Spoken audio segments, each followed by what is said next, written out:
मात श्री नर्मदेहर। स्पेशली महाराष्ट्र के लोगों को तो बहुत गालियाँ देते हैं कि महाराष्ट्री, वो महाराष्ट्र के लोग खाए हगे और भागे, ऐसे बोलते। वो मतलब मैंने देखा है कि बहुत सी जगह हो तो ना, लोग जाने के बाद थाली वगैरह निकल के ही बैठते हैं। श्री नर्मदेहर। हम आज हनुमान घाट आश्रम में हैं।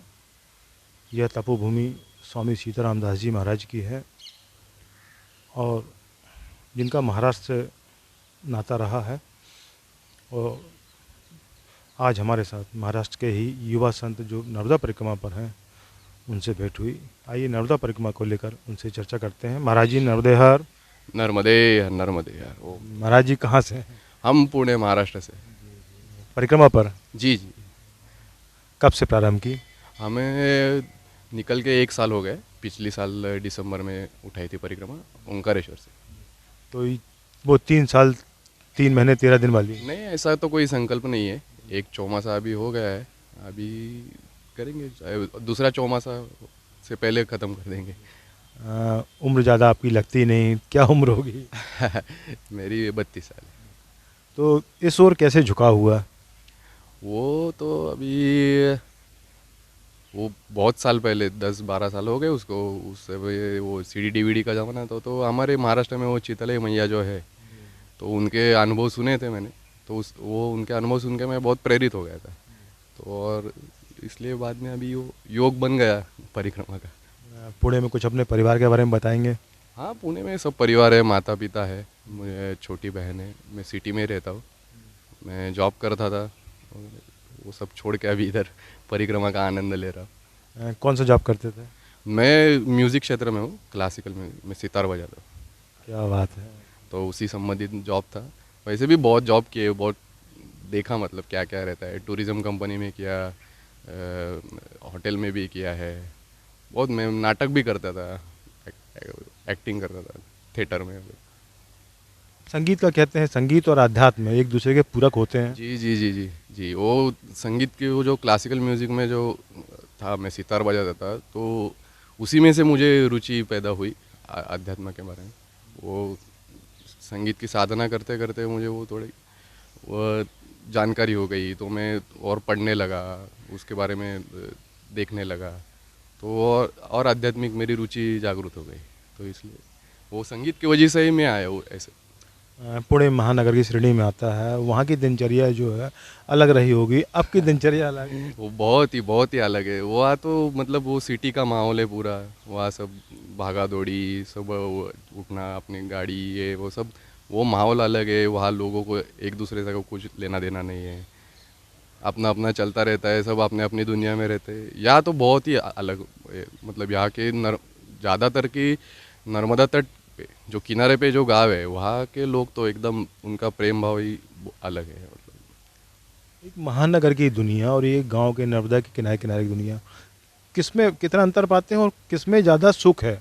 सुख तो ज़्यादा इसमें ही है। अभी तो जाने का मन ही नहीं कर रहा है वापस, ऐसा ही हो गया है वो तो। अभी मतलब मुझे ही ये आश्चर्य हुआ कि मैं सिटी से हूँ, पला बड़ा हूँ सिटी में 30 साल, और अभी जबलपुर आया था पीछे, तो बहुत दिनों के बाद सिटी में आ गया। पिछले इतनी बड़ी सिटी तो भरूच ही थी। तो बहुत दिनों के बाद, महीनों के बाद आया, तो बहुत अलग ही लग रहा था। वो ट्रैफिक से बहुत दिक्कत हो रही थी, गाड़ियाँ तेज़ जा रही थी, कहाँ जाना है मालूम नहीं, लोग आजू बाजू से धक्का दे रहे वगैरह, वो बहुत अलग लग रहा था। मुझे आश्चर्य हो गया कि यार ये कितना बदलाव हो गया। मैं तो सिटी में था, यही सब दुनिया में था, और ये सब अलग ही है सब। पूरा जीवन निकाल देता है ना? और वो सुख आनंद नहीं प्राप्त कर पाता जो एक अध्यात्म में है या। जी जी जी जी। वो तो परिक्रमा में तो आनंद ही आनंद है बहुत। और वो आप मैया के किनारे जितना रहोगे उतना ज़्यादा आनंद है। वो तो आप जल्दी जल्दी में आनंद ले ही नहीं पाओगे। आपको तो एक चातुर्मास करना ही चाहिए, ऐसा मेरा तो कहना है। कि उससे तो आप शांति से पूरा आनंद लेंगे, महात्माओं से मिलोगे, उनके साथ सत्संग करोगे, उनके साथ जुड़ोगे। अभी हमारी बहुत पहचान हो गई परिक्रमा में। हमारे बहुत महात्मा ने रोक लिया, जाने नहीं दे रहे थे, बोल रहे थे यही विराजो, यही रह जाओ। तो और उनके साथ तो बहुत ही अलग आनंद आता है, और वो समय देना चाहिए, साधु संतों के साथ देना चाहिए। परिक्रमा मतलब सिर्फ चलना नहीं है। चलना है तो अलग ही बात है, वो तो क्या आपका नामस्मरण तो हो जाएगा, लेकिन वो जो आपको साधु संतों के साथ रह के जो करना है, वो आपको जो प्राप्त होगा, वो खाली चलने में तो नहीं प्राप्त हो जाएगा। ये तो सही सत्संग का लाभ नहीं मिल नहीं पाता। मिलेगा। वो आपका क्या, आप खाली जाप करोगे और घर जाओगे, उससे क्या होगा फलित तो आपको मालूम है। लेकिन अगर आपका जीवन बदलना है, वो आपको अगर उसका काया पलट करना है, तो आपको तो साधु संतों के साथ रहना पड़ेगा, तट पे ज़्यादा रहना पड़ेगा, किनारे किनारे ज़्यादा रहना पड़ेगा, किनारे के गांव में जो लोग रहते हैं उनसे जुड़ना पड़ेगा, उनसे घुल मिल जाना पड़ेगा। ये सब चीज़ें हैं परिक्रमा की। अभी कोई जिन साधुओं से संतों से मिला, कोई विशेष संत ऐसे जिनके बारे में आप चर्चा करना चाहें? संत तो बहुत है। हम मेरी जैसी परिक्रमा चालू हो गई तो पहले ही ओंकारेश्वर के जो संत है, ओंकारेश्वर के बाद 3 किलोमीटर पे मौनी बाबा करके अशोक गिरी महाराज, नागरघाट से आप किनारे किनारे जाओगे, खड़ा पहाड़ चढ़ के तो हनुमान गुफा उनकी है। तो उनसे तो इतना जुड़ा हो गया, वो तो एकदम सिद्ध मूर्ति है। वो क्या हो गया, पहले दिन उधर गया तो ज़्यादा कुछ मुलाकात नहीं हुई, लेकिन वो बाद में परिक्रमा में निकले थे, ये मेरा भाग्य था। और वो मुझे इधर गुजरात में शुक्ल तीर्थ में मिल गए, और वो उनके साथ में 1 डेढ़ महीना चला, और वो बहुत ही सिद्ध मूर्ति थे, उनके साथ बहुत आनंद लिया। और बाकी बहुत है, वो इधर पीछे बरमान के आगे सतधारा पे हरिहर आश्रम है, वहाँ के हरिहर बाबा है, वो भी बहुत सिद्ध है। हमने जो चौमासा किया वहाँ बच्चू महाराज जी का आश्रम है, तो वहाँ भी वो उनसे बहुत लगाव हो गया। बहुत बहुत संत है उधर पीछे मेघनाथ घाट पे, उधर महाराज जी है, उनके उनसे हम जुड़ गए। बहुत संत है, अभी निकालूँ यादी तो मतलब कम ही पड़ जाएगा ऐसे। चतुर्मास कहाँ पे किया आपने? चातुर्मास हमने किया नान्नेर करके गांव है, सीहोर जिला, जैत है, बुधनी घाट, शिवराज सिंह चौहान का जो जन्म गांव है जैत, जैत के आगे 7-8 किलोमीटर पे है वो नान्नेर करके गांव। तो वहाँ किया चातुर्मास। क्या दिनचर्या रहती है चातुर्मास के दौरान? चातुर्मास के दौरान आपकी दिनचर्या वही, अब सुबह जल्दी 5 बजे 4 बजे उठ जाओ, स्नान करो, अपना ध्यान कुछ करना है, मैं थोड़ा बहुत योगा करता हूँ तो योगा कर लेता हूँ, आधा पौना घंटा 1 घंटा जैसे मन लगे वैसे। बाद में अपना चाय नाश्ता करना है, थोड़ा लोग भगत लोग आते थे गांव से, उनसे बातें होती थी, सत्संग होता था। बाद में अपना भोजन पकाओ, दोपहर का विश्राम करो, शाम को वापस अपना भजन पूजा अर्चा, यही। और बाकी आपका अगर कुछ अनुष्ठान करना हो, जाप करना हो, कहीं पढ़ना पठन करना हो तो वो है। पुणे में जब थे आप, जॉब करते थे, तब की दिनचर्या और इससे कैसा है, अंतर कितना आया? बहुत बहुत ही ज़्यादा अंतर है। वो तो एकदम आलस भरा ज़िंदगी है वो, मतलब आप कभी भी उठो, सब हाथ में रेडी है। मतलब यहाँ आके आप एक बात अगर बोले हो तो आप पंच तत्वों से जुड़ जाते हो, मतलब जल और मिट्टी, वायु, ये अग्नि, ये सब से हम हर रोज़ रात में अभी धुना के पास बैठे, और सबसे ज़्यादा तो हम नंगे पैर चलते हैं, तो मिट्टी का भी महत्व पता हो गया। क्योंकि हम ज़्यादा गिट्टी पे चलोगे, रोड पे चलोगे, तो बाद में आपको ऐसा लगता है अरे कब मुलायम रेती आएगी, कब मिट्टी आएगी, कब पगडंडी आएगी। तो उस पर पैर रखने के बाद चलता है कि हाँ मिट्टी का महत्व भी पता चलता है। वो तो शहर में कभी, ये मुझे ये सबसे महत्वपूर्ण बात लगी कि आप ये जो पंच तत्व है इससे आप जुड़ जाते हो, आपको महत्व पता चलता है कि हाँ जल क्या महत्व है, आपको अग्नि की का क्या महत्व है। शहर में हम कहाँ अग्नि जलाते हैं, कुछ नहीं, सब गैस पे होता है बस खत्म। लेकिन वो अग्नि की क्या है, वो आपको उधर इधर ही पता चलता है ये सब क्या है। मतलब जैसे कहते हैं ना, छोटा शिशु बालक जो है माँ के समीप जाके उसको बहुत आनंद मिलता है, जैसे ही जिन तत्वों से हमारा शरीर बना है उसके समीप रहना चाहिए। अब इतने दिन से आप लगभग साल भर से बाहर हैं, घर की याद वगैरह नहीं आती? घर की याद तो आती है, वो फ़ोन बीच बीच में करता हूँ मैं, मतलब 15-20 दिन में एक हाथ फ़ोन करता हूँ वगैरह, उनके अनुमति से है वो, तो वो भी खुश है, वो बुला रहे हैं, लेकिन अभी जाने का मन नहीं कर रहा है। लेकिन कभी देखेंगे आगे क्या होता है, अभी मैया जी की इच्छा। या आपने बताया बहन छोटी है, हाँ छोटी प्यारी होगी, बार बार याद करती होगी? नहीं नहीं, वो भी अपना अपना जॉब करती है, वो भी बम्बई में रहती है, वो भी इंडिपेंडेंट है मतलब। अच्छा, मम्मी पापा? मम्मी पापा भी है घर में, वो पिताजी अभी रिटायर हो गए। तो संतुष्ट हैं सब, कोई सब दिक्कत? सब संतुष्ट है, कोई दिक्कत नहीं है। दोस्त भाई होंगे आपके, हाँ उस समय का जो माहौल रहा होगा, आपका माहौल कुछ अभी फोन? वो तो माहौल बहुत ही अलग है, मतलब क्या बोलूँ उसके बारे में। वो जो शहर में जो सूखा सूखा रहता है ना, मतलब क्या बोलते हैं, रिश्ते, और ये भी उसमें भी एक सूखापन रहता है, मतलब वो इधर नहीं है, वो आप हम जानते नहीं है किसी को। अभी भी हम जहाँ जहाँ जाते हैं वहाँ भोजन राशन कहाँ से आता है, कौन बनाता है, कौन बना के खिलाता है, ये मालूम नहीं। ये सब कैसे चल रहा है, ये सिस्टम कैसे चल रहा है, ये सब मैया को ही मालूम है। और जहाँ लोगों के पास भी कुछ नहीं रहता वगैरह, वो भी बहुत प्रेम भाव से खिलाते हैं। उनको मालूम भी नहीं हम कौन है, हम कल निकल भी जाएंगे, बाद में मिलेंगे कि नहीं वगैरह, फिर भी वो इतना प्रेम भाव वगैरह करते हैं। तो ये तो शहरों में तो नहीं है, मतलब वो रिश्तों में ये बात नहीं है उधर।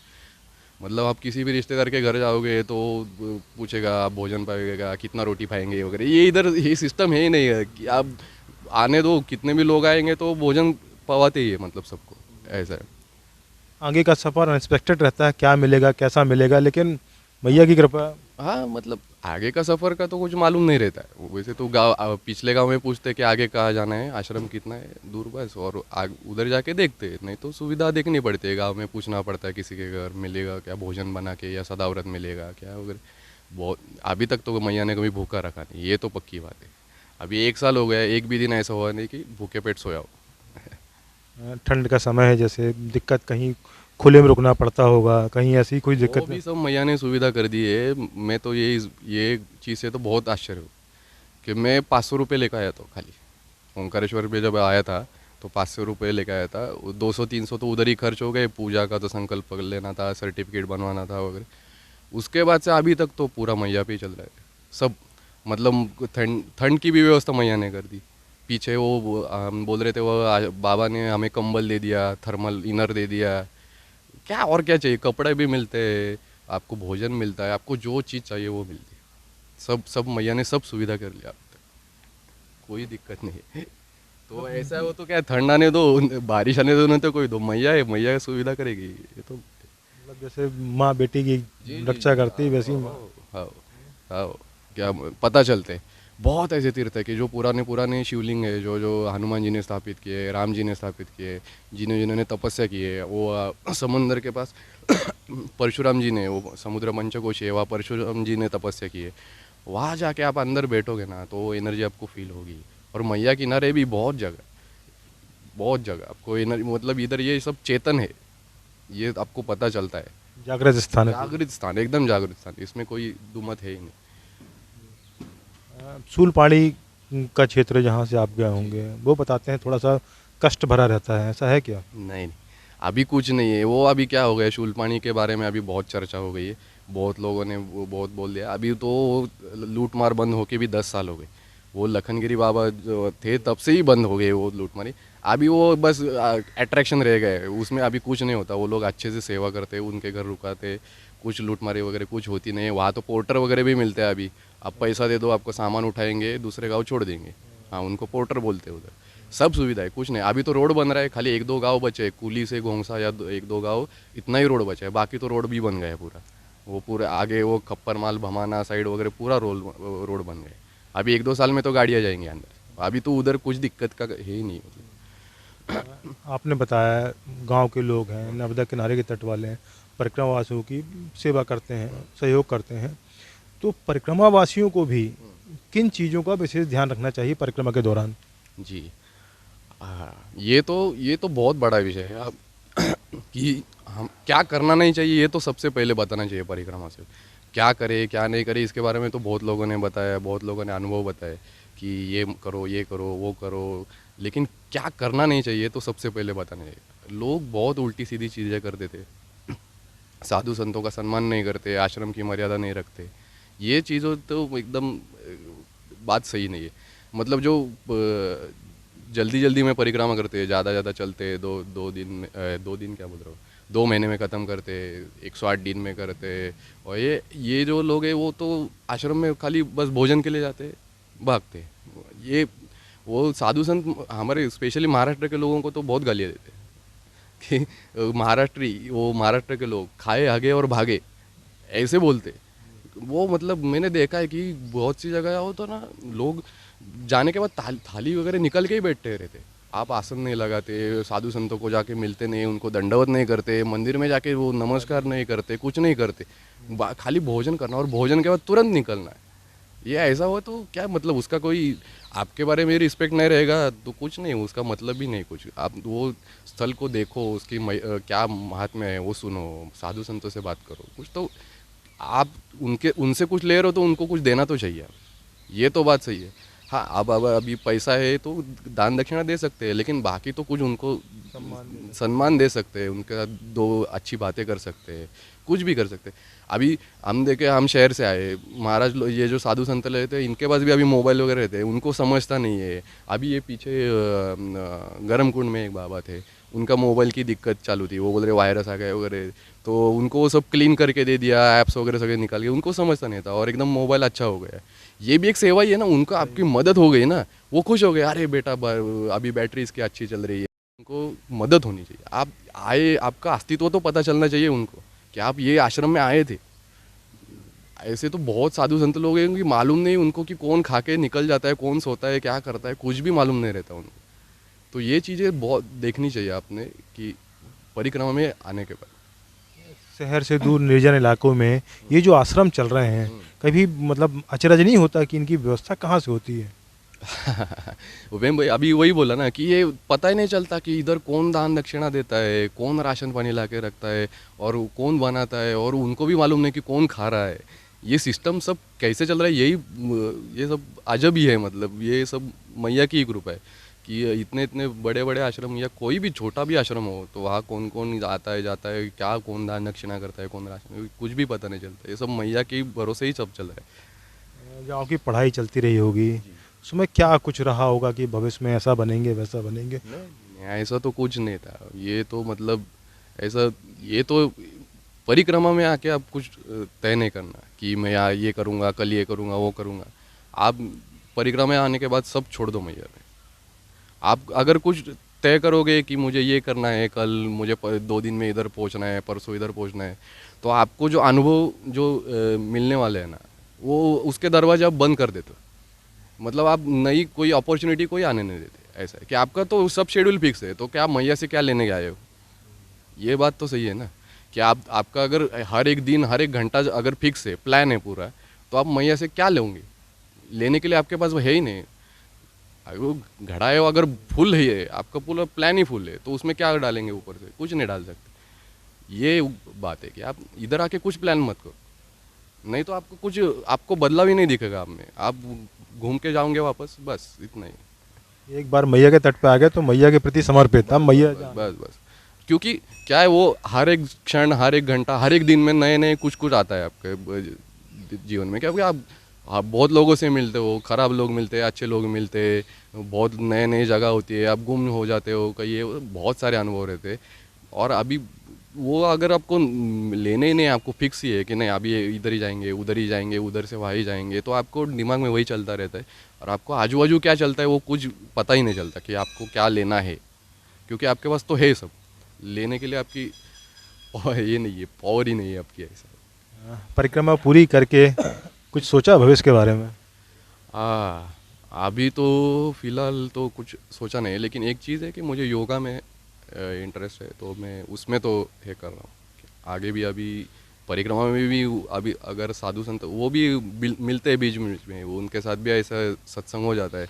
अभी पीछे छोटी दुआदार एक स्थान था, वहाँ भी ऐसे एक बाबा मिले, 75 साल के थे वो, लेकिन उन्होंने क्या आसन किए, बाप रे, मैं अभी जवान हूँ, वो मैं भी नहीं कर सकता। तो ऐसे भी होते हैं कि सिद्ध मूर्ति है। तो ऐसे सत्संग होते होते जाते हैं। तो अभी मेरा भी सोच यही है कि अगर कोई अच्छे बाबा मिले, वो सिखाएंगे, तो मैं भी योगा सीखूंगा। नहीं तो आगे जाने के बाद भी, घर जाने के बाद भी मैं योगा के लिए कहा तो गुरुकुल सिस्टम टाइप ऐसा जाऊंगा। उससे तादाद में बिठाने के लिए ध्यान बहुत ज़रूरी है, और योग जो है वो ध्यान की सीढ़ी है, तो सही जगह जा रहे हैं। वो तो शरीर तो माध्यम है, इसके ये माध्यम के थ्रू ही आपको सब प्राप्ति होने वाली है, तो उसको ठीक रखना ही चाहिए। मशीन को ठीक रखना चाहिए, तो नहीं तो वो आउटपुट कहाँ से देगा? आज युवाओं को देखते हैं हम नशे की ओर जा रहे हैं, दूसरे व्यसनों पे, उनके लिए कुछ कहना चाहेंगे आप? नशा एक ऐसी चीज़ है कि वो क्या रूप में करते हो इसके, ये बीड़ी पीते सब करते, लेकिन वो वो पहले भगवान का नाम लेते। कभी भी आपने देखा होगा कोई साधु संत चिलम पी रहा हो, वो तो पहले शिव जी का ये का वो नशा भी वो भगवान को समर्पित अर्पण कर। और अभी ये बाकी है, हम जो नशा करते हैं वो क्या दंगा मस्ती करनी है, उससे तो क्या बोलते हैं आप, तामसिकता बढ़ती है, तामसिकता बढ़ती है उससे। और वो क्या मतलब नहीं, वो तो आपको दुर्गति की ओर ही लेके जाएगा ऐसे। मतलब आपको अगर गलत चीज़ भी करनी है तो वो भी भगवान के इससे करोगे तो उसमें तो कुछ तो थोड़ा फायदा होगा, ऐसा ही बोल सकते हैं अभी, नहीं तो क्या है। नहीं तो भगवान का तो स्मरण हर समय होना ही चाहिए। किस भी चीज़ में आप उठो बैठो खाओ स्नान करो कुछ भी करो, सोते समय जागते वक्त सभी सब भगवान का स्मरण होना चाहिए। अभी देखा जाता है कि आज के समय में लोग चेहरे को ठीक रखने में हाथ की स्किन को दुनिया के मॉइस्चराइजर, ये क्रीम वो क्रीम, साधु संतों का जीवन जो अरे नर्मदा जी स्नान किए और ये तो सब, मैं तो अभी शहर से आया हूँ, मैं आपको तो बोला पूना में सिटी में रहता हूँ, मैं प्रॉपर स्वारगेट के यहाँ रहता हूँ नज़दीक। तो ये सब तो ये जो आया ना सब साबुन विबुन ये तो सब अंग्रेज़ों का है। ये अंग्रेज़ों ने सब आप हमें आदत लगाई है, ये कपड़े वगैरह ये भी सब, इसकी भी कुछ भी ज़रूरत नहीं है। मैं अभी परिक्रमा से निकला हूँ, अभी तक मैंने शरीर को साबुन नहीं लगाया। आपको लग रहा है कुछ ऐसा? 1 साल हो गया साबुन नहीं लगाया मैंने शरीर को, ना बालों को शैम्पू लगाया ना कुछ लगाया। कपड़े को भी कभी कभार साबुन से महीने में 1 आध बार वगैरह धो लेता हूँ, क्योंकि वो अभी मैले ही होते हैं और ऐसे अंदर आश्रम हो तो धोते, मैया में नहीं धोते। बाकी तो ज़रूरत ही नहीं है कुछ चीज़ की। ये सब तो अंग्रेजों, ये क्या है वो सब, अभी वो तो अलग ही से, वो सब कैपिटलिज्म है। वो आप प्रोडक्ट बनाते और आपको बेचते कि आप ले लो ले लो ले लो, आपको तय करना है लेना है या नहीं लेना। तो उसकी तो कुछ ज़रूरत है ही नहीं। के बाद भी साधु संतों की स्किन देखो आप बिल्कुल चमकती बिल्कुल चकाचक। आप स्किन को जितना कुछ कम दिक्कत दोगे उतनी वो अच्छी रहेगी। आप सब साबुन लगा के शैम्पू लगा के क्रीम लगा के उसका सब तत्व जो होते, जो मेन सत्व रहता है ना, वो सब निकाल रहे हो। आप उसको ऑयल लगाओगे अगर आप 10 दिन में हफ्ते भर में 1 बार ऑयल लगाओगे शरीर को, और साबुन भी नहीं लगाना है, नहीं तो क्या निकल जाएगा। तो आपकी स्किन अलग ही दिखेगी, आप कभी भी बूढ़े नहीं होगे जल्दी ऐसा। ये तो सब अपने आयुर्वेद में लिखा हुआ है सब लोगों को। अभी वो अंग्रेज अभी उसको सूट बूट में पहन के बताएगा ना कि हाँ ये इस पे थीसिस किया है, ये रिसर्च किया है, ये सही है, तो आपने मानेंगे, नहीं तो नहीं मानेंगे ऐसे। चलिए, आपने हमारा समय दिया, आपका बहुत बहुत धन्यवाद। नर्मदे। नर्मदे हर नर्मदे। और कोई